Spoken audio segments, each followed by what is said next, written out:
الحمد لله نحمده ونستعينه ونستغفره ونؤمن به ونتوكل عليه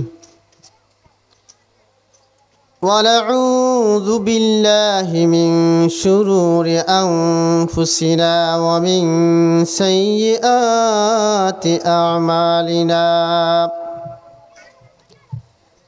من يهده الله فلا مضل له ومن يضلله فلا هادي له ونشهد أن لا إله إلا الله وحده لا شريك له ونشهد أن سيدنا وحبيبنا وشفيعنا ومولانا محمد صلى الله عليه وعلى آله وسلم أرسله بالحق بشيرا ونذيرا وداعيا إلى الله بإذنه وسراجا وقمرا منيرا أما بعد فقد قال الله تعالى في كلامه المجيد والفرقانه الحميد আমার সাথে সাথে সবাই পড়ুন আউযু বিল্লাহি মিনাশ শাইতানির রাজীম বিসমিল্লাহির রহমানির রহিম من كان يرجو لقاء ربه فليعمل عملا صالحا ولا يشرك بعبادة ربه أحدا وقال النبي صلى الله عليه وسلم خيركم من تعلم القرآن وعلمه وقال تعالى في شان حبيبه ومحبوبه آمرا ومخبرا إن الله وملائكته يصلون على النبي يا أيها الذين آمنوا صلوا عليه وسلموا تسليما اللهم صل على سيدنا مولانا محمد وعلى آل سيدنا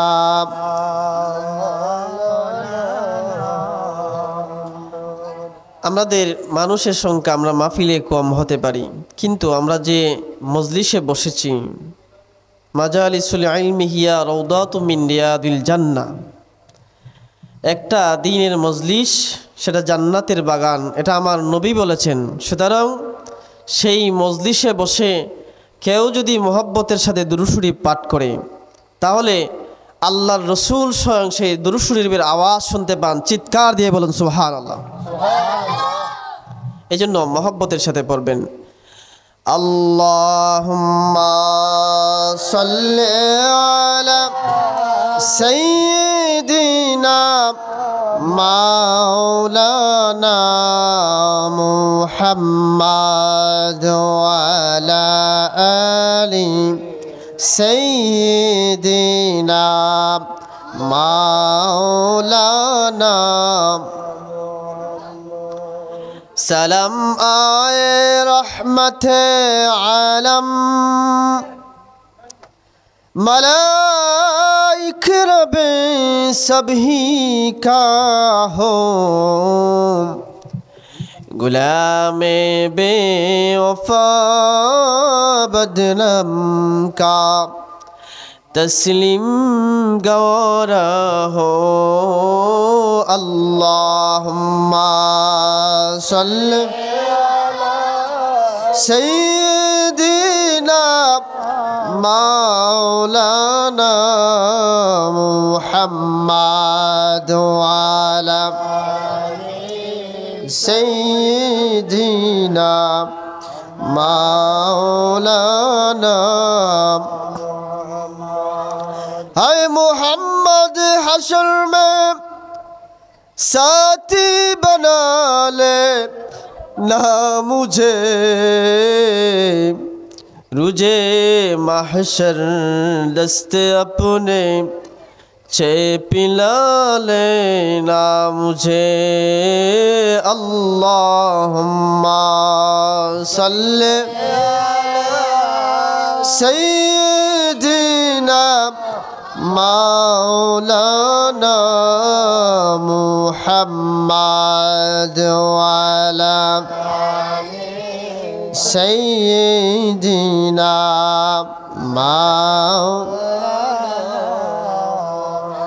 মদিনার ওই সবুজ মিনার আমার ধ্যানের ঠিকানা আকুল প্রাণে কাঁদি তব হয়ে নবীজির দেওয়ানা আল্লাহুম্মা জোরে জোরে পড়ুন سيدنا مولانا محمد وعلى سيدنا مولانا محبت কত কয়েক মর্তবা জিকির করুন লা ইলাহা ইল্লাল্লাহ লা ইলাহা ইল্লাল্লাহ লা ইলাহা ইল্লাল্লাহ লা ইলাহা ইল্লাল্লাহ লা ইলাহা ইল্লাল্লাহ লা ইলাহা লা ইলাহা লা ইলাহা ইল্লাল্লাহ লা ইলাহা ইল্লাল্লাহ লা ইলাহা ইল্লাল্লাহ লা ইলাহা ইল্লাল্লাহ লা ইলাহা ইল্লাল্লাহ লা ইলাহা ইল্লাল্লাহ লা ইলাহা ইল্লাল্লাহ লা ইলাহা ইল্লাল্লাহ লা ইলাহা حسبي ربي جل الله ما في قلبي غير الله حسبي ربي جل الله ما في قلبي غير الله নূর মুহাম্মদ সাল্লাল্লাহু লা ইলাহা ইল্লাল্লাহ লা ইলাহা ইল্লাল্লাহ লা ইলাহা ইল্লাল্লাহ লা ইলাহা ইল্লাল্লাহ লা ইলাহা লা ইলাহা ইল্লাল্লাহ মুহাম্মাদুর রাসূলুল্লাহ সাল্লাল্লাহু আলাইহি ওয়াসাল্লাম। আলহামদুলিল্লাহ, আল্লাহ অগণিত শুকরিয়া জানাই যে মহান রব্বে কারীম আমাকে আপনাদেরকে গুদগুদি হযরত শাহজালাল রহমাতুল্লাহ আলাইহি হাফিজিয়া মাদ্রাসার প্রথম বার্ষিক ওয়াজ মাহফিলে আজকের পাগড়ি বিতরণ মাহফিলে আমাদেরকে আসার এবং বসার তৌফিক দিয়েছেন। সকলে বলি আলহামদুলিল্লাহ। আজকে হবিগঞ্জ থেকে এসেছি, আমরা আপনাদের মেহমান। আমরা কি মেহমান? আপনারা মেহমান রে ফাইলে কি আপনারা খুশি না বেজার? তাহলে মেহমানের সাথে ভালো আচরণ করা দরকার। হাদিস শরীফের মধ্যে আসছে যে মেহমানের সাথে যারা ভালো ব্যবহার করে না এরা পূর্ণাঙ্গ মুমিন হতে পারে না। তাইলে মেহমানের সাথে কি করতে হবে? ভালো ব্যবহার করতে হবে। বলে কেন ব্যবহার করতে হবে? ভালো ব্যবহার করতে হবে। হাদিস শরীফের মধ্যে এসেছে আল্লাহ যদি বান্দার প্রতি খুশি হয়ে যান তাহলে ওই বান্দার নিয়ামত স্বরূপ একজন কন্যা সন্তান তার ঘরে জন্ম দেন। সকলে বলি সুবহানাল্লাহ। এখন দেখেন আমরা কন্যা সন্তান পাইলে খুব খুশি না বেজার? না না না, বেশি খুশি না। আমাদের গ্রাম অঞ্চলে, আমার কথা কি আপনারা বুঝেন? আমরা অভিগঞ্জি ভাষায় এই ধরনের আলোচনা আসে যে হুজুর আমাদের গ্রামে প্রচলিত আছে যে কন্যা সন্তান হইলে আপনার বাচ্চার খানে আজান উজান দেওয়া হয় না, আর ছেলে হইলে মাইক ফাড়ে বারে গিয়া দাঁড়ায় আজান দেয়। ইটা আপনারা এলাকায় আছে কি আছে না? হ্যাঁ, আমরা এলাকায় একবার প্রশ্ন করছেন হুজুর এই ধরনের করে। তাইলে কন্যা সন্তান হইলে আজান দেই না, কেউ হই না, কোনো অনুষ্ঠান নাই, তাহলে এটা খুশি না বেজার? বেশি খুশি না বেজার? আমার ভাইরা, একজন কন্যা সন্তান জন্মগ্রহণ করার পরে যেইভাবে আপনার একজন ছেলে সন্তান জন্মগ্রহণ করার পরে হাদিস শরীফের মধ্যে এসেছে যখন সন্তান জন্মগ্রহণ করে তার উত্তম রূপে তাকে গোসল দেওয়া হবে। তারপর উত্তম রূপে গোসল দেওয়ার পরে তার কানের মধ্যে, ডান কানের মধ্যে আজান দিতে হবে, তার বাম কানের মধ্যে আকামত দিতে হবে।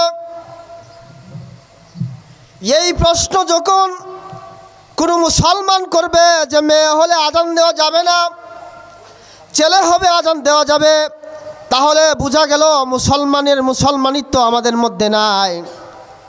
আমরা ওই সমস্ত বিষয় থেকে অনেক দূরে চলে গিয়েছি। ঠিক না বলেন? মুসলমানিত্ব হলো আপনার সে মুসলমানের কোনো সন্তান হলে জন্মগ্রহণ করার পরে সে সন্তান মেয়ে হোক অথবা ছেলে হোক তার ডান কানে আজান দিতে হবে, বাম কানে আকামত দিতে হবে। প্রসঙ্গ যখন এসেছে এ কথাটার আপনার ব্যাখ্যার্থে বলতে চাই, ইমাম গাজ্জালী রহমাতুল্লাহ আলাইহির এই ব্যাপারে ওনাকে প্রশ্ন করা হলো যে আজান কেন দিব? হুজ্জাতুল ইসলাম ইমাম গাজ্জালী রহমাতুল্লাহ আলাইহি বলে আজান দিতে হবে ও মুসলমানের সন্তানেরা শুনো, জন্মগ্রহণ করার পরে আল্লাহ রাব্বুল আলামিন ডান কানে আজানের জন্য ব্যবস্থা করেছেন, বাম কানে আকামতের ব্যবস্থা করেছেন।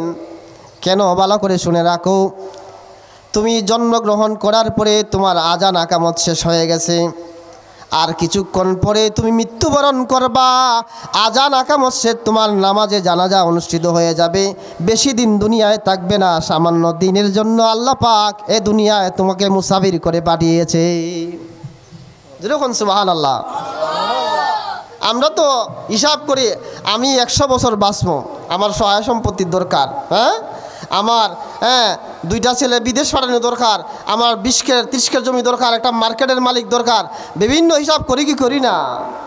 হ্যাঁ, অথচ ইমাম গাজ্জালী রহমতুল্লাহ আলাইহি বলেন, এই বান্দা, আল্লাহ এই আজান আকামতের ব্যবস্থা করেছেন। ইমাম সাহেব মসজিদে মুয়াজ্জিন সাহেব আজান দেয়, আজান দেওয়ার পরে আপনার জামাত শুরু হওয়ার আগে আকামত দেয় কি দেয় না? কোন আজান আকামত দেওয়ার পরে নামাজ শুরু করার পর্যন্ত সময় কয় সেকেন্ড থাকে? সর্বোচ্চ 2 সেকেন্ড। কয় সেকেন্ড? আকামত শেষও করতে পারে না ইমাম সাহেব নিয়ত বান্ধালায়। বান্ধা কি বান্ধে না? আমার কথা কি আপনারা বুঝুননি? ইমাম গাজ্জালী রহমাতুল্লাহ আলাইহি বলেন, ওহে আদম সন্তান, আল্লাহ পাক সেই ব্যবস্থা করেছেন তোমার বেশি দিন দুনিয়ায় থাকবে না। সুতরাং এই সামান্য 2-1 সেকেন্ডের সময়ের জন্য আল্লাহ পাক এই দুনিয়ায় মুসাফির করে পাঠিয়েছেন। এই জন্য এই দুনিয়ায় দাম্ভিকতার সাথে চলিও না, সাবধান, তুমি মরণের জন্য প্রস্তুত হয়ে যাও। এখন আজান দেই না, বাচ্চা সন্তান যদি মেয়ে হয় আজান দেই না, ছেলে হলে আজান দেই, এ ধরনের প্রশ্ন চলবে না। তাহলে আল্লাহ যদি বান্দার প্রতি খুশি হয়, তাহলে প্রথমবারে কি পাঠান? মেয়ে সন্তান পাঠান, ঠিক আছে কি না? দ্বিতীয়বার খুশি হলে এই জমিনের মধ্যে বৃষ্টি দেন। দ্বিতীয়বার খুশি হলে কি হয়? আল্লাহ পাক জমিনের মধ্যে বৃষ্টি দেন। তৃতীয়বার খুশি হলে বাড়ির মধ্যে একজন মেহমান পাঠিয়ে দেন। এখন আমরা যদি বাড়ির মধ্যে মেহমান পাঠাই, খুশি না বেজার? আরে কি কোন খুশি? মেহমান আইলে কেউ কেউ আছে, হয়রে আইসে, ঘটনা তো খারাপ, এখন তো আজকে আমার 2000 টাকা জরিমানা লাগবো, কেরে গিয়া মুরগি আনতইব, গরুর গোস্ত আনতইব।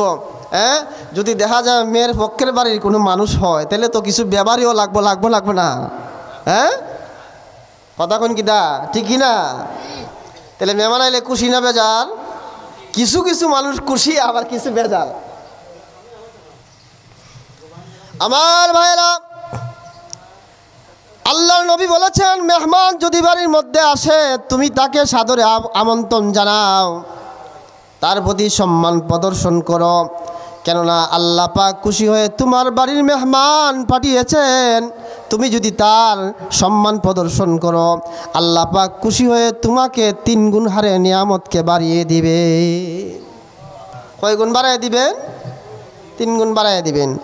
আর আপনারা মেহমান পাওয়ার পরে যদি এখন দরজা বন্ধ করে লাইন, কিছু কিছু মানুষ আছে কি করেন, যে মেহমান আইছে, আপনার খুব রাগ সাগ। আমি আমার অভিজ্ঞতা থেকে বলি যে আমার ছোটোবেলায় এই ধরনের ঘটনা আছে, যে মেহমান দীক্ষা দেখা যায় বাড়ির মালিক ফালায় জায়গা, কেরে এই ধরনের ঘটনা আছে। কিছু কিছু মানুষ আছে যে তা না নাই। তাইলে আমরা যে অভিমত থেকে আসছি, আপনারা খুশি না বেজার? কিন্তু আপনাদের উপস্থিতি দীক্ষা মনে হয় না বেশি খুশি। আমি আবেদন জানাবো, যারা এই গ্রামের আশেপাশে আছেন, বাড়িতে আছেন, আজকে কমপক্ষে আপনাদের এই মাহফিলে আসেন। আল্লাহ পাক সেই হাফিজিয়া মাদ্রাসা এতিমখানা এক মাহফিল, এটা কোনো সাধারণ মাহফিল না। আমাদের সাহেব কিবলা ফুলতুলি রহমাতুল্লাহ আলাইহির সুযোগ্য নাতি আল্লাহ মাহমুদ হাসান চৌধুরী সেদিন মাহফিলের মধ্যে বলেছেন যে আমাদের সারা জীবনের কত কথাবার্তা আমাদের আসে কি আসে না?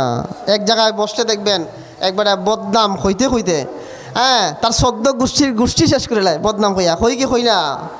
হ্যাঁ, যে আফত ফত হয়েছে, আঘাত গাঢ় হয়েছে, অমুকের ফুল আমার বাড়িতে কাম কাজ করছে, আজকে এবারে রাস্তায় বুক ফুলায় আটাই, তা হই কি হই না? হই, মাতের শেষ নাই।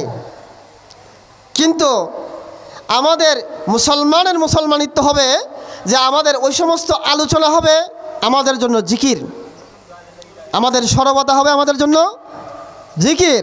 আমরা যে কোনো আলোচনা করব, কোনো মানুষের প্রশংসা করবেন, কোনো মানুষের ভালো কিছু বলবেন, তার বদনাম বললে গুনাহ হবে, কিন্তু তার প্রশংসা হলে আল্লাহ পাক খুশি হবে। যখন আলহামদুলিল্লাহ।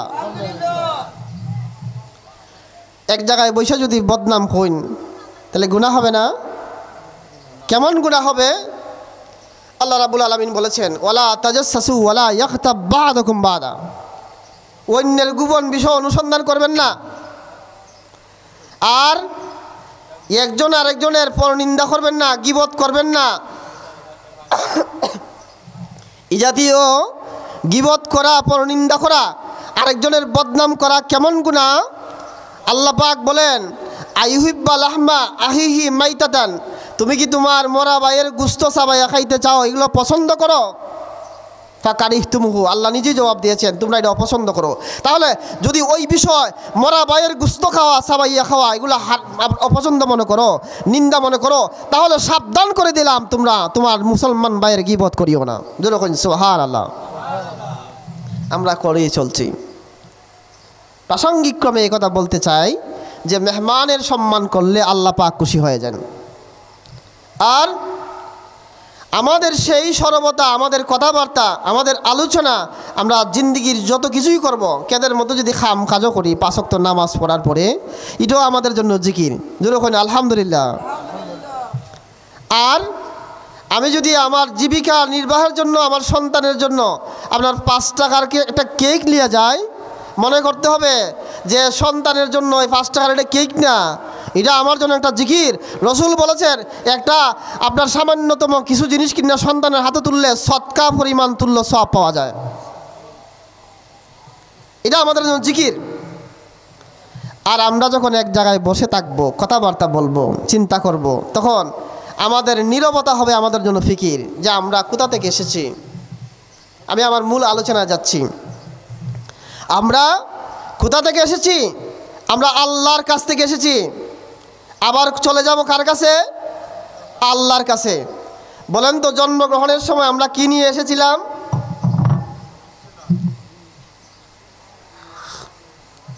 আপনারা কি রাগ করবেন? যারাই আমরা আছি, আমাদের জন্মগ্রহণের সময় আমরা যে মায়ের পেট থেকে এসেছি, আমরা কি নিয়ে এসেছিলাম? কিছু নিয়ে আসছি? কিছু নিয়ে আসি নাই। যাওয়ার সময় আমরা কি নিয়ে যাব? কিছু নিয়ে যাব? যাব না। তাহলে এই যে আসা যাওয়ার মধ্যখান সময় আমি আমার জীবনের জন্য, আমার সন্তানের জন্য আমার জীবনটা শেষ করে দিচ্ছি। অনেক মানুষ সন্তানের জন্য আপনার স্ট্রোক করে মারা যায় না? বউর জন্য স্ট্রোক করে মারা যায় না? নিজের জমি বাঁচাইতে গিয়া সে মার্ডার হয় কি হয় না? সারা জীবন একটা বাড়ির জায়গা বাঁচাইতে গিয়া মামলা মোকদ্দমা জড়িত হইয়া আল্লাহর নাম পর্যন্ত ভুলে যায় কি যায় না? আপনারা আমার কথা বুঝেন? তাহলে আমার জন্ম থেকে এই পর্যন্ত কি আমার সারা জীবন এগুলি করে আমার জিন্দেগি কাটলো? আর কি কিছু করার নাই? কি করার আছে? আল্লাহ রাব্বুল আলামিন বলেন, আল্লাযী খালাকাল মাউতা ওয়াল হায়াতা লিয়াবলুয়াকুম আইয়ুকুম আহসানু আমালা। আল্লাহ বলেন, আল্লাহ রাব্বুল আলামিন বলেছেন, আমি আল্লাহ তাআলা তোমাদের জন্ম এবং মৃত্যু সৃষ্টি করেছি, একমাত্র তোমাদের মধ্যে কে সবচেয়ে বেশি আমল নিয়ে আমি আল্লাহর কাছে আসতে পারো সেই জন্য জন্ম এবং মৃত্যু তৈরি করে দিয়েছি। কি করেছেন? ভালো আমল নিয়ে আসবো। আমরা আলমে আরওয়ার মধ্যে থাকতে আল্লাহর কাছে বলছিলাম যে আল্লাহ, আমরা দুনিয়ার মাঝে ফাড়াইলে পরে আমরা কি বালা আমল করি দেখবেন, দুনিয়ার যারা যে আমল করতেছে ইটাই দিয়ে আপনার হইতো না, আমরা ফাড়াই দেখুন আমরা বেশি আমল করবো। এটা আমরা মনে নাই? আছে কি? নাই তো, মনে নাই। আমাদের সব কথা মনে নাই। জন্মগ্রহণ করার পরে কেমনে আমরা আসছিলাম এই কথা কি আমরা মনে আছে? নাই। কিন্তু এই কথাটা মার কানে শুনি, বাবার কানে শুনি, ডাক্তারের কানে শুনি, এলাকার পাড়া প্রতিবেশীর কানে শুনি, কিন্তু আমাদের মনে আছে? জন্মের আগে আপনার আলমে আরওয়ার মধ্যে আল্লাহ পাক আমাদেরকে এক জায়গার মধ্যে রাইখা স্বীকৃতি নিছিলেন যে কি বলছিলেন, আলাস্তু বিরাব্বিকুম, আমি কি তোমাদের প্রতিপালক, সেই কথা আমাদের জিজ্ঞাসা করছিলেন। আমরা সেই জবাব দিছি, আল্লাহ আপনি আমাদের প্রতিপালক। এরপরে বেহুশ হয়ে গেছি, পৃথিবীতে আইতাম বালা আমল করতাম। বালা আমল কেন করব? বলে পৃথিবীতে যায়া যারা ভালো আমল করে না, আল্লাহ তোমারে এর চেয়ে বেশি ভালো আমল কইরা তোমার সন্তুষ্টি আদায় করব। এটা আমরা বলেছি, আমাদের মনে নাই। দেখবেন, উদাহরণস্বরূপ বলতে চাই, আপনারা ফুটবল খেলা হয়নি এলাকায় হয় কি না? হ্যাঁ, ফুটবল খেলা হইলে পরে আপনার ওগুলো তোর খেলাত নামে না, কয়জন নামে? দুই পক্ষে 11-11-22 জন, কিন্তু 11 জন ফিলার ছাড়াও আরও কিছু ফিলার থাকে কি থাকে না?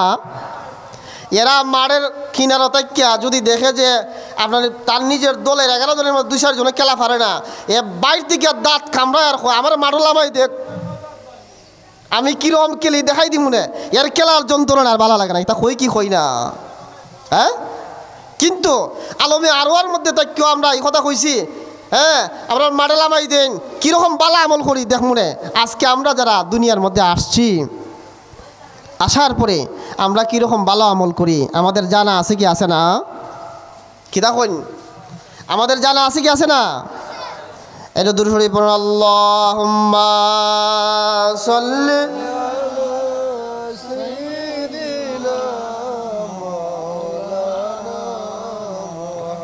বাদু আলা আলি সাইয়্যিদিনা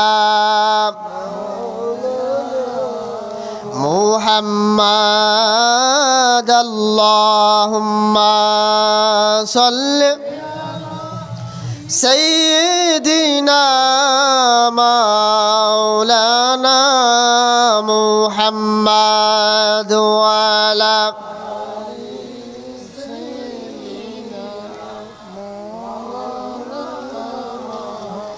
দুনিয়ায় আসার পরে কথাগুলো মনোযোগ দিবেন, আমি আমার আলোচনার দিকে প্রবেশ করছি। দুনিয়ায় আসার পরে যে সমস্ত মানুষ আল্লাহকে ভুলে গিয়েছে, এরা হচ্ছে উম্মতে দাওয়াতি। যারা আল্লাহর ডাকে সাড়া দিয়েছেন তারা হচ্ছে উম্মতে এজাবি। সেই উম্মতে এজাবির মধ্যে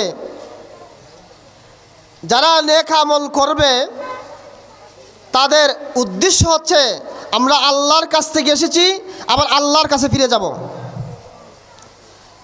কার কাছে এসেছি? আল্লাহর কাছ থেকে এসেছি, আল্লাহর কাছে ফিরে যাব। আল্লাহ রাব্বুল আলামিন যারা আল্লাহর কাছে ফিরে যাবেন এই উদ্দেশ্যে নেক আমল করে, তাদের উদ্দেশ্যে বলেছেন, ফামান কানা ইয়ারজু লিকা রাব্বিহি ফালইআমাল আমালান সালিহা। দুনিয়ার মধ্যে যে ব্যক্তি আল্লাহর সাক্ষাৎ পাইতে চায়, আল্লাহর সাক্ষাৎ পাইতে চায়, তারা যেন নেক আমল করে। ওয়ালা ইউশরিক বিইবাদাতি রাব্বিহি আহাদা, আর নেক আমল করতে যেন তারা আল্লাহর সাথে শিরিক না করে। দুনিয়ায় চলে যাওয়ার পরে ওই নেক আমলগুলির দ্বারা আয়াতের বাব অর্থে বোঝা যায় যে আল্লাহ নেক আমল করলে আল্লাহর সাক্ষাৎ পাওয়া যাবে। তাহলে আল্লাহর সাক্ষাৎ এটা খুব সাধারণ ব্যাপার। হাসরের ময়দানে মানুষদেরকে যখন আল্লাহ পাক নেক এবং বদির ভিত্তিতে জান্নাত এবং জাহান্নামের মধ্যে দিবেন, জান্নাতীরা বলবে আল্লাহ, আর আমায়েশের মধ্যে তাইকা হঠাৎ করে জান্নাতের দিকে উপর দিকে তাকাবেন, তাকাইয়া দেখবেন আপনার এক ধরনের সবুজ রঙের পাখি যায়, এই পাখি জীবনও দেখছি না। আল্লাহ তুমি যদি মনে মনে ইচ্ছা করতেছে যে আল্লাহ যদি এই পাখির গোশত খাওয়াইতো তাহলে কেমন মজা লাগতো। এই কথা মনে মনে ধারণা করার সাথে সাথে আল্লাহ পাক পাখির গোশত বুন্নাত বন্দার মুখের মধ্যে তুলাইয়া দেবেন। জোরে এখন সুবহানাল্লাহ। পাখির গোশত খাওয়ার পরে সব ইচ্ছা যখন বান্দার শেষ, আপনার বান্দা আল্লাহর কাছে আশা করবে, আল্লাহ সব তো খাইলাম, আমাদের আরেকটা আফসোস আছে।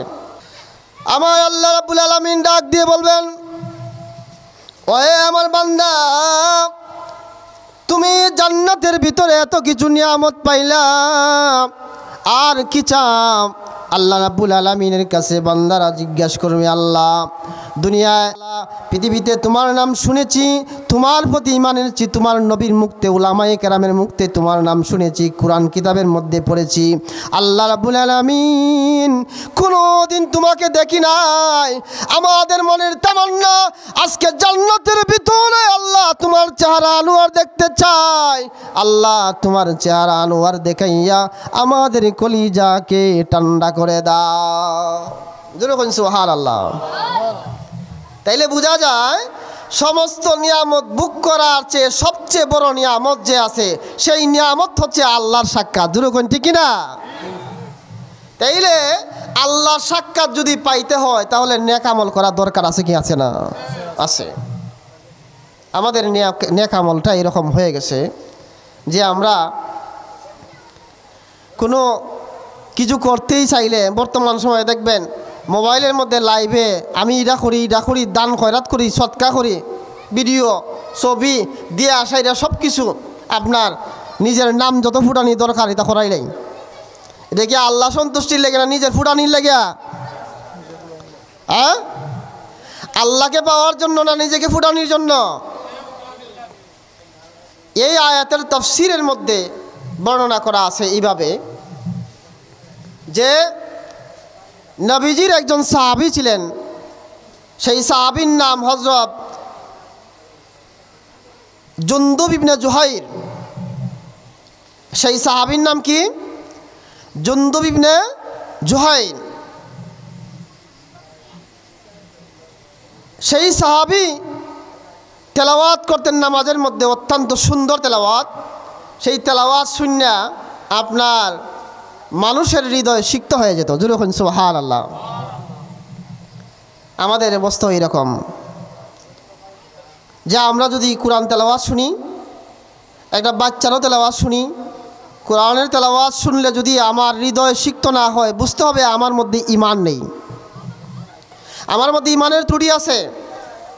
কেননা কোরআনে কারীমের মধ্যে আল্লাহ পাক ইরশাদ করেছেন, ইন্নামাল মুমিনুনা আল্লাযীনা ইযা যুকিরাল্লাহু ওয়াজিলাত কুলুবুহুম ওয়া ইযা তুলিয়াত আলাইহিম আয়াতুহু যাদাতুহুম ঈমানা।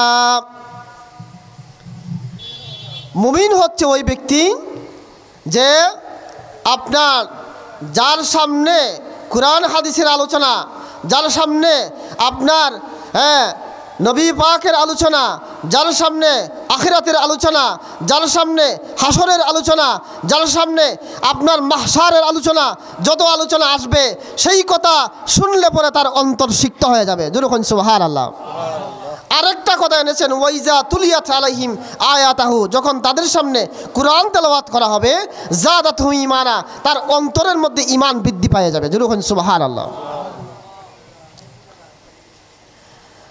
আল্লাহর নবী সাহাবায়ে কেরামরা ওই জুনদুব ইবনে জুহাইর যখন কোরআন তেলাওয়াত করে নামাজ শেষে তারা মসজিদ থেকে বের হয়ে বারান্দার মধ্যে বলতে থাকে, ও জুনদুব ইবনে জুহাইর, আপনি যখন নামাজের মধ্যে কোরআন তেলাওয়াত করেন আমাদের হৃদয় সিক্ত হয়ে যায়। ও জুনদুব ইবনে জুহাইর, আপনি নামাজের মধ্যে যখন এক আয়াত তেলাওয়াত করেন মন চায় এক আয়াত শুনি, যখন আপনি 3 আয়াত পড়েন মনে হয় যেন 5 আয়াত শুনি, যখন আপনি 10 আয়াত তেলাওয়াত করেন তখন আরও 20 আয়াত শুনি। ও জুনদুব ইবনে জুহাইর, আল্লাহর কসম আপনার তেলাওয়াত শুনলে আমার হৃদয় সিক্ত হয়ে যায়। এই কথা সাহাবায়ে কেরামরা বলা শুরু করছেন। প্রতিদিন যখন বলতে বলতে এক সময় দেখা যায় হযরত জুনদুব ইবনে জুহাইর রাদিয়াল্লাহু তাআলা আনহু ওনার মনের মধ্যে একটু অহংকার জন্মে গেছে। কেটা জমছে? আরে বাবা, আমি কি আর এখন কমনি? আমার তেলাওয়াত শুনলে মানুষে খুব প্রশংসা করে, এরা নামাজের মধ্যে দাঁড়াইয়া এক আয়াতের জায়গায় 20 আয়াত শুনতে চায়, সুতরাং আমার তেলাওয়াতের আওয়াজ কিন্তু কম না। নামাজের মধ্যে তাই না আগে তেলাওয়াত করতেন 5 আয়াত আল্লাহকে খুশি করার জন্য, পরের দিন থেকে তাই নামাজের মাঝে তেলাওয়াত করেন 10 আয়াত কারে খুশি করার জন্য? মানুষকে খুশি করার জন্য। কথা কি বুঝাইতে পারছি আপনাদের?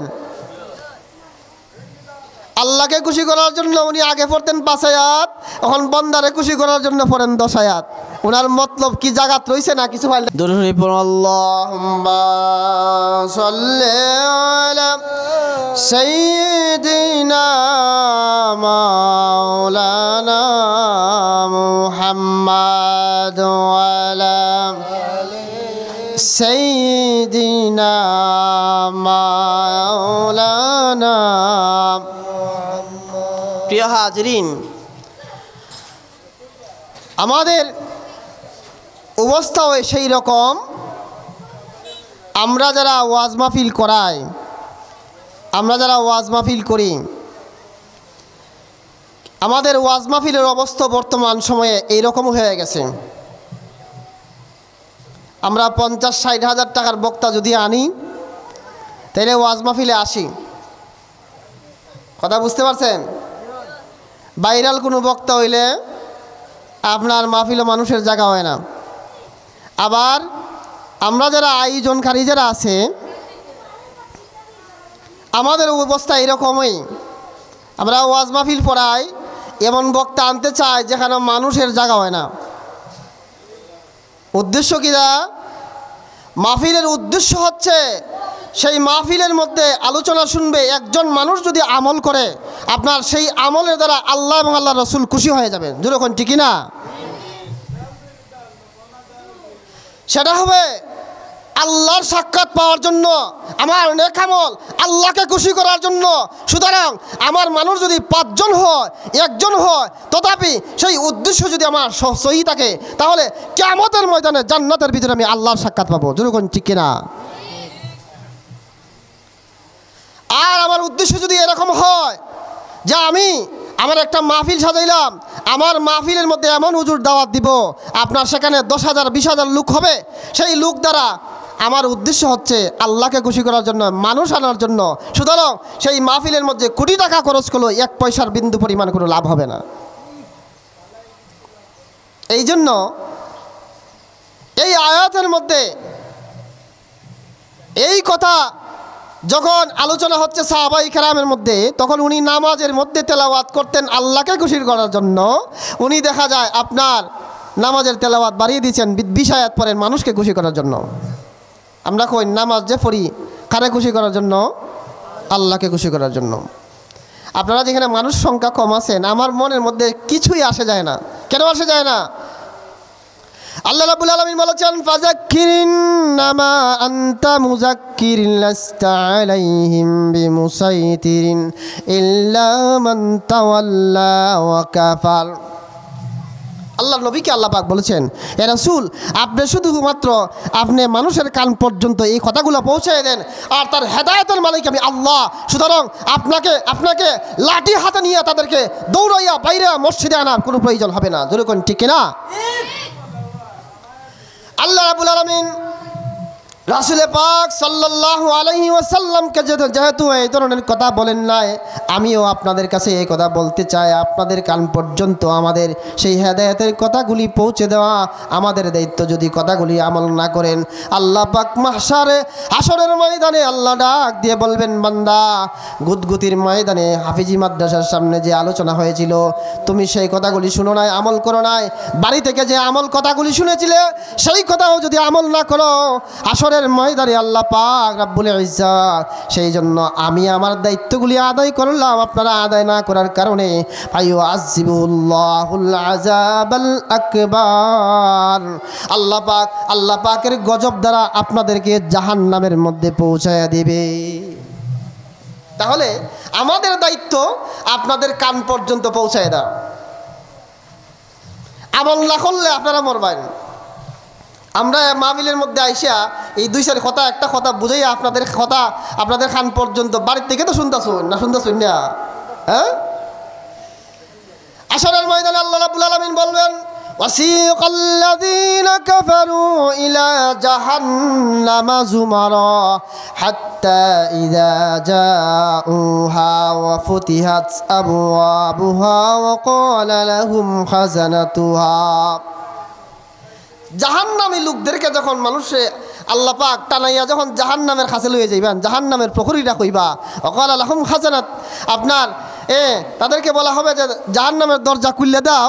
প্রহরীরা কইবা তোমরার মাঝে কি এরকম কোনো আলেম উলামা আইছিন নানি, নবী রাসূল আইছিন নানি, তোমরা জাহান্নামের ভয় দেখাইছিন নানি, আজকে সেই জাহান্নামের দরজার দ্বারাইয়া তোমরা কি জবাব দিবা?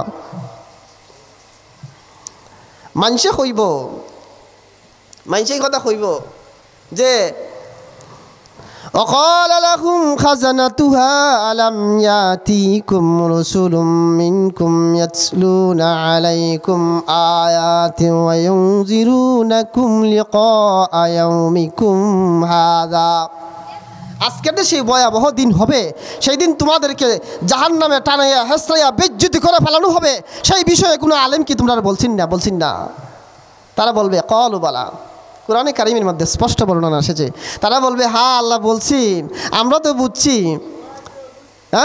আমরা তো বুঝছি, তা আমরার লাগি শাস্তি না, শাস্তি তো এটা শুধুমাত্র কাফিররা লাগে, আমরা লাগি না। আল্লাহ রাব্বুল আলামিন ডাক দিয়ে বলবেন কিলা দুখুলু আবওয়াবা জাহান্নামা খালিদিনা ফিহা। আল্লাহ বলবেন এরা যেমন এই কথা হয় যে এরা বুঝছেন না, এরা আগেও আমরা স্বীকৃতি দিয়েছি, দুনিয়াতে কইছে ভালো আমল করবো, এখনও করে না, আসরের ময়দানে এরা স্বীকৃতি দেয় না, সুতরাং এরা তোমরা চিরস্থায়ী জাহান্নামের মধ্যে ফেলে দাও। জোরে কইন সুবহানাল্লাহ। আমরা আপনার কাছে কইয়ে যাইমুগা, বাড়ির থেকে আইতেন না, গুদগুতির বাড়ির মধ্যে বসে থাকবেন, কিন্তু এই কথা আপনার মাইক পর্যন্ত পৌঁছতেছে, খান পর্যন্ত পৌঁছার পরে সে যদি এই কথাগুলি আপনারা স্বীকৃতি না দেন, আমল না করেন, না আসেন, তাহলে হাসরের ময়দানে জবাব দিতে হবে। হযরত জুনদুব ইবনে জুহাইর রাদিয়াল্লাহু তাআলা আনহু, মনে আসেনি কথা, ডাক দিয়ে বলেন আল্লাহ রাব্বুল আলামিন কুরআনে কারীমের তেলাওয়াত শুনলে যদি সাধারণ মানুষ এক আয়াত শুনলে যদি খুশি হয়ে যায়, 5 আয়াত শুনলে যদি খুশি হয়ে যায়, 20 আয়াত শুনলে খুশি হয়ে যায়, উনি নামাজের মধ্যে তেলাওয়াতের আয়াতের সংখ্যা বাড়িয়ে দিলেন, আল্লাহর প্রশংসার কথা ওনার মনে নাই। উনি যে আল্লাহর গুণকীর্তন করেন, আল্লাহর সন্তুষ্টির জন্য নামাজে তেলাওয়াত করেন, এই কথা তার ভুলে গেছেন। একটা কথা মনে রাখবেন, আমরা ইবাদত করি কাকে খুশি করার জন্য? আল্লাহকে খুশি করার জন্য। এখানে বান্দার খুশি আসলেই আপনার নামাজের মধ্যে 2 জন খুশি এসে যায়। কার খুশি? আল্লাহর খুশি, বান্দার খুশি। তাহলে আল্লাহর সাথে কি শিরিক করা যাবে? হ্যাঁ, মাহফিল করাবো আল্লাহকে খুশি করার জন্য, বান্দাকে খুশি করার জন্য নয়, 50-60 হাজারের শর্ত নয়, এটা একমাত্র আল্লাহকে খুশি করার জন্য। সেখানে 5 জন মানুষ হোক, আমার সেই ইখলাসের মাহফিল আল্লাহর দরবারে পৌঁছে যাবে। যেরকম সুবহানাল্লাহ। আল্লাহ রাব্বুল আলামিন যখন হযরত জুনদুব ইবনে জুহাইর আল্লাহর সাথে শিরিক করে ফেললেন, আল্লাহ পাক আয়াতে কারিমা তেলাওয়াত করে জানিয়ে দিলেন, পাঠিয়ে দিলেন জিবরাইল আলাইহিস সালাতু ওয়াস সালামের মাধ্যমে আল্লাহর নবীর কাছে, ও জিবরাইল তুমি জানিয়ে দাও, কেউ যদি মান কানা ইয়ারজু লিকা রাব্বিহি ফালইআমাল আমালান সালিহা ওয়ালা ইউশরিক বিইবাদাতি রাব্বিহি আহাদা। কেউ যদি আল্লাহর সাক্ষাৎ পাইতে চায় সে নেক আমল করবে, যদি আল্লাহর সাথে শিরিক করে খোদার কসম সে দুনিয়াতে নয় আখিরাতেও আল্লাহর সাক্ষাতের আশাও করতে পারবে না। জোরে কইন সুবহানাল্লাহ। তাহলে নেক আমল করবো কাকে খুশি করার জন্য? আল্লাহকে খুশি করার জন্য। আপনি বাড়িতে 5 টাকার একটা জিনিস বোর জন্য নেবেন, কাকে খুশি করার জন্য? আল্লাহকে খুশি করার জন্য। আপনি একজন হুজুরকে 1 বদনা পানি আগায় দিবেন, কাকে খুশি করার জন্য? আল্লাহকে খুশি করার জন্য। আপনি মাদ্রাসা এতিমখানার ছাত্রকে 5 টাকার একটা লজেস দিবেন, কাকে খুশি করার জন্য? আল্লাহকে খুশি করার জন্য, রাসূলকে খুশি করার জন্য। এতিমের মাথায় হাত বুলিয়ে দেওয়ার সাথে সাথে আপনার জিন্দেগির সগীরা গুনাহকে আল্লাহ মাফ করে দিবেন। সেই হাত দ্বারা আপনি করতে পারেন নেক আমল। আমরা মনে করি একটা হাফিজি মাদ্রাসা দেয়, কিছু কিছু কথা আসে, এই আলোচনা আসে যে একটা হাফিজি মাদ্রাসা দিয়েছেন তাই তো একটা ব্যবসা খুলছেন। যেরকম নাউজুবিল্লাহ, এই কথা আসে আমাদের কাছে যে হুজুর এই ধরনের কথা বলে আমরা হাফিজি মাদ্রাসা দিয়েছি, ব্যবসা দিচ্ছি। হাফিজি মাদ্রাসা এটা ব্যবসা, আমিও বলি এটা ব্যবসা। কিসের ব্যবসা? যে আল্লাহ এবং আল্লাহর রাসূলের সাথে সম্পর্কের ব্যবসা। যেরকম সুবহানাল্লাহ। আল্লাহ বলেছেন হাল আদুল্লুকুম আলা তিজারাতিন তুনজিকুম মিন আযাবিন আলিম। আমি কি তোমাদেরকে এমন একটা ব্যবসার কথা বলবো যে ব্যবসার মাধ্যমে তোমরা জাহান্নামের আগুন থেকে মুক্তি পাবে? এরকম বহু বর্ণনা এসেছে। আপনার যারা কোরআনের সাথে সম্পর্ক রাখে, কোরআনের পাখিদের সাথে সম্পর্ক রাখে, হিফজর ছাত্রদের সাথে সম্পর্ক রাখে, তাদের সাথে আল্লাহর নবী সাক্ষাৎ করেছেন। যেরকম সুবহানাল্লাহ। একথা বলতে চাই কি চাই না? আমি আপনাদের সামনে একটা হাদিসের টুকরা তেলাওয়াত করেছি। রাসূল বলেছেন, খাইরুকুম মান তাআল্লামাল কুরআন ওয়া আল্লামা। তোমাদের মধ্যে ওই ব্যক্তি উত্তম যিনি কোরআন শরীফ তেলাওয়াত শিক্ষা করেন এবং শিক্ষা দেন। সুলতান মাহমুদ গজনবী রহমতুল্লাহ আলাইহি, উনি আপনার ভারতীয় উপমহাদেশের মধ্যে আপনার 17 বার ইসলামের জিহাদ পরিচালনা করেছেন। কতবার? 17 বার। এই ছোট্ট একটা ঘটনা বলে আপনাদের শেষ করব। 17 বার সুলতান মাহমুদ গজনবী রহমতুল্লাহ আলাইহি এই ভারতীয় উপমহাদেশে ইসলামী জিহাদ ঘোষণা করেছেন।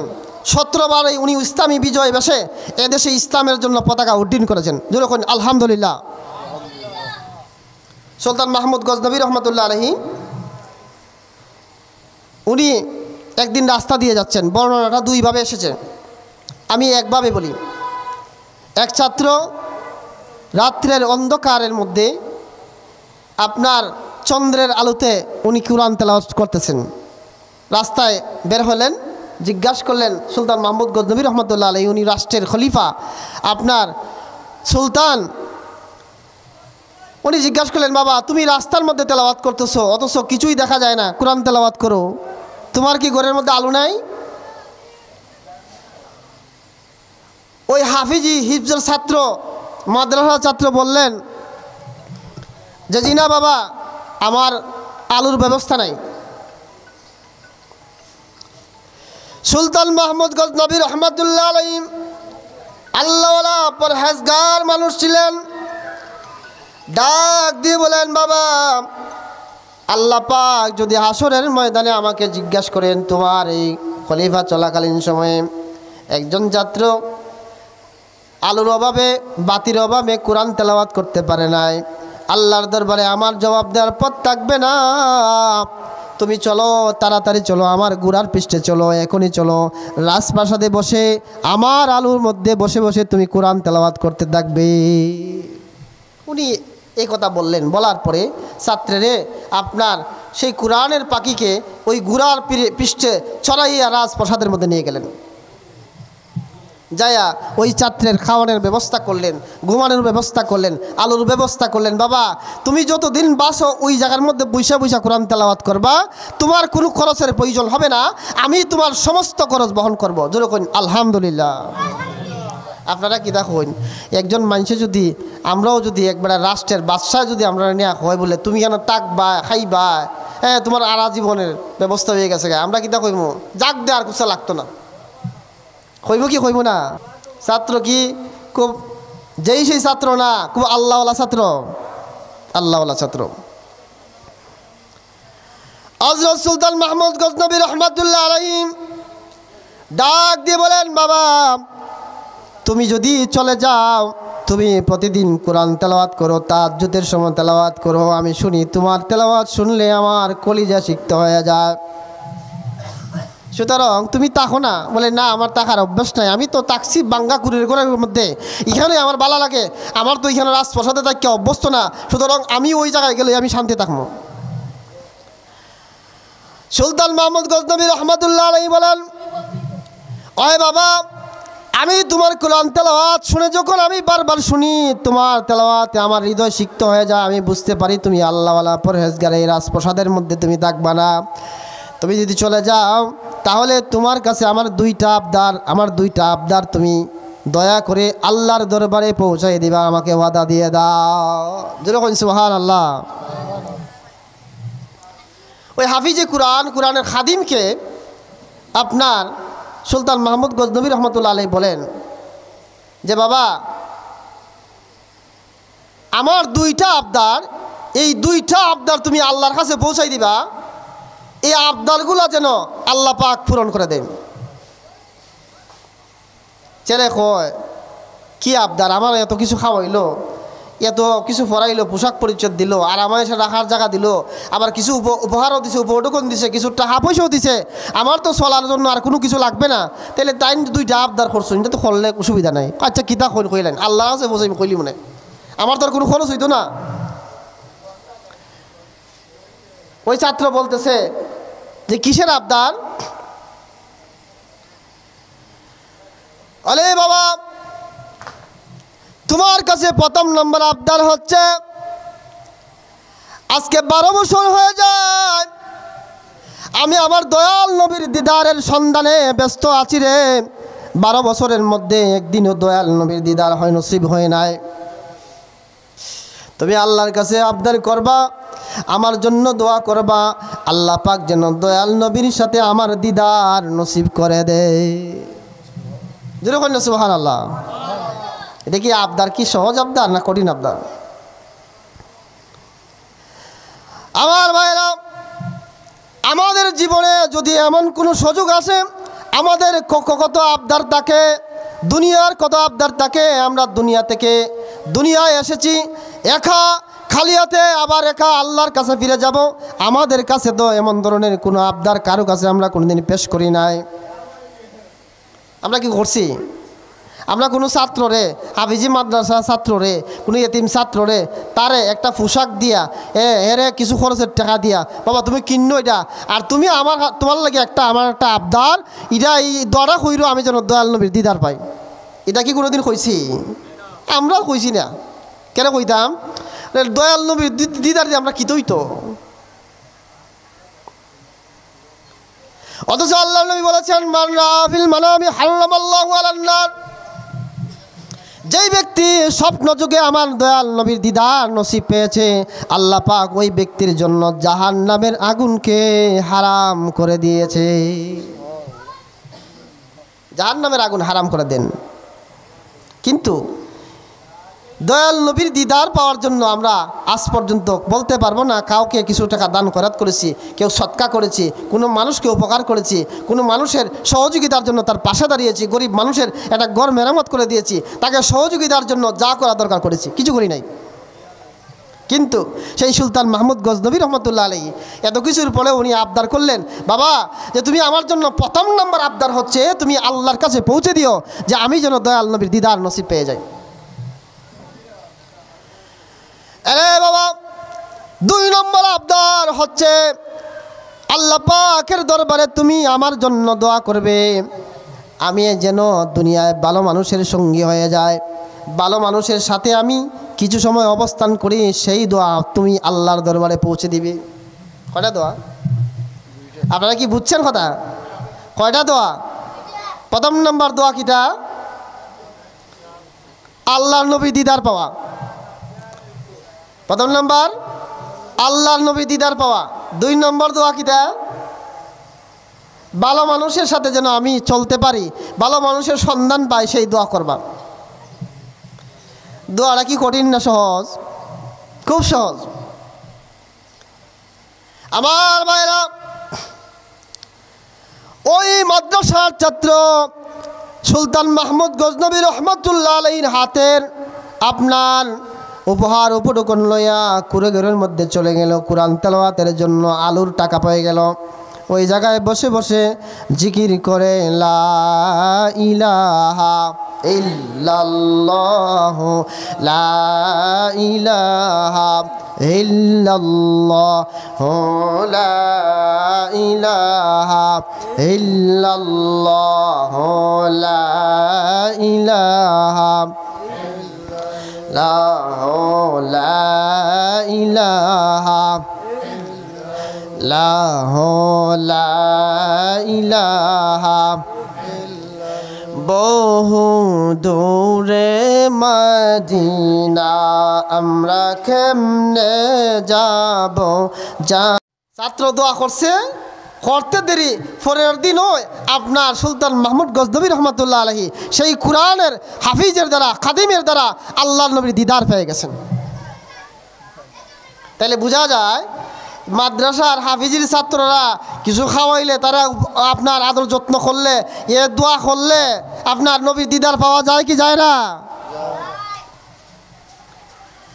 আল্লাহ আলিম সুলতান মাহমুদ গজনবী রহমাতুল্লাহ আলাইহি ডাক দিয়ে বলেন, আসসালাতু ওয়াসসালামু আলাইকা ইয়া রাসূলুল্লাহ।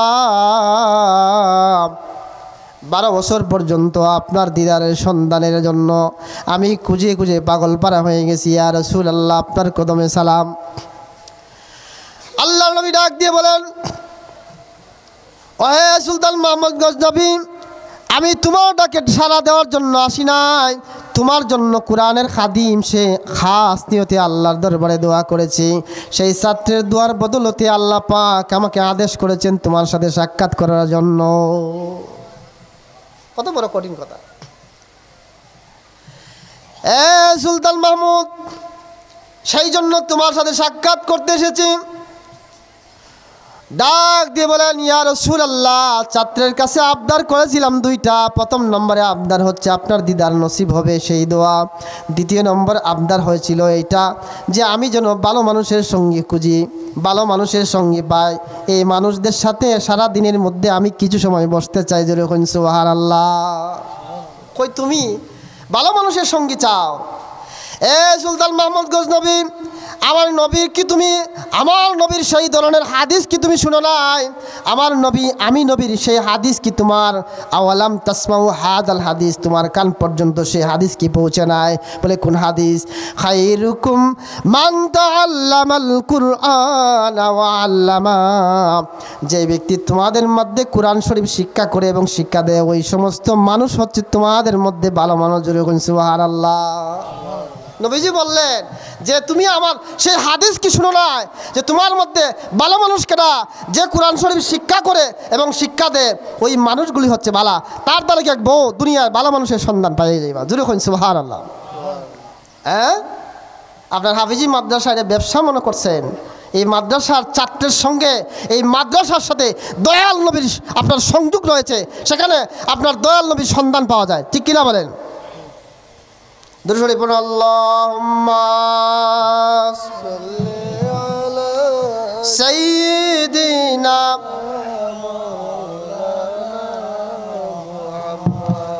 ওয়া আলা আলি সাইয়্যিদিনা।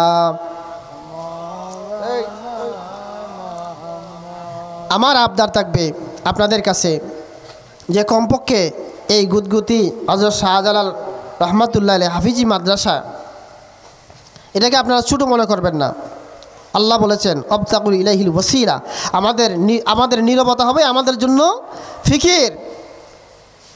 আমরা চিন্তা করব আমরা আল্লাহর কাছ থেকে এসেছি, একা একা বসে চিন্তা করব, কি করব? যে আমরা আল্লাহর কাছ থেকে একা একা এসেছি, খালি হাতে এসেছি, আবার খালি হাতে ফিরে যাব, এটা তো হয় না। আমাদের এই সময়ের ভিতরে আমাদের কিছু পাতে দরকার, সেটা হচ্ছে আল্লাহর নবীর দিদার, আল্লাহর সাক্ষাৎ এবং ভালো মানুষের সন্ধান। এটা কি চাই কি চাই না? চাই। তাহলে ভালো মানুষের সন্ধান এই মাদ্রাসায় আসলে পাওয়া যাবে কি যাবে না? আমরা কি চাই কি চাই না? কারা কারা চান একটু হাত তুলেন। নারায়ে তাকবীর, নারায়ে রিসালাত, আহলে সুন্নাত ওয়াল জামাত। আল্লাহ পাক আমাদের সেই আশা আকাঙ্ক্ষা কবুল করুন, সকলে বলে আল্লাহুম্মা আমিন।